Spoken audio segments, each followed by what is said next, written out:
So this is my summary of the first video about European demographics.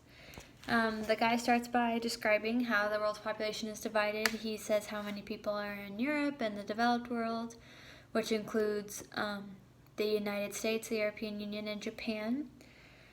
But then he goes into speaking about how the developing world's domestic populations are decreasing.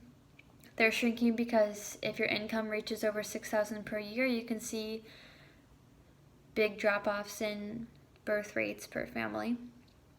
There's a low amount of kids per family. I like the way he said it, where it's 15 kids per 10 families, which is a lot easier to wrap your head around than an average birth rate of 1.5. He talks about how immigration is affecting populations, which is obvious. I mean, we hear about immigration every day in the United States and how we're getting a lot of people in, which is why our populations are still either staying the same or mostly rising because we're having a lot of people immigrate here. But that creates a lot of high cultural diversity. They also talked about how life expectancy is increasing. Right now it's increasing in the developed world. We see that this is the generation that's going to live longer. Or I'm sorry, this generation is the generation that's going to not live as long. Okay, I didn't mean any of that, I'm sorry.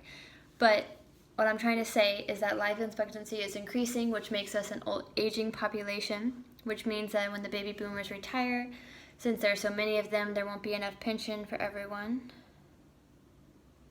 But I think that's in a later video, sorry. In this video, it stuck to talking about how even though we're seeing aging right now in the developed world, we're gonna see aging populations, especially in the developing world.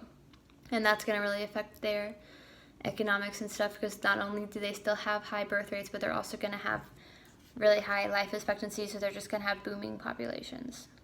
Sorry, I didn't mean to stray off of the first video, but that was most of it.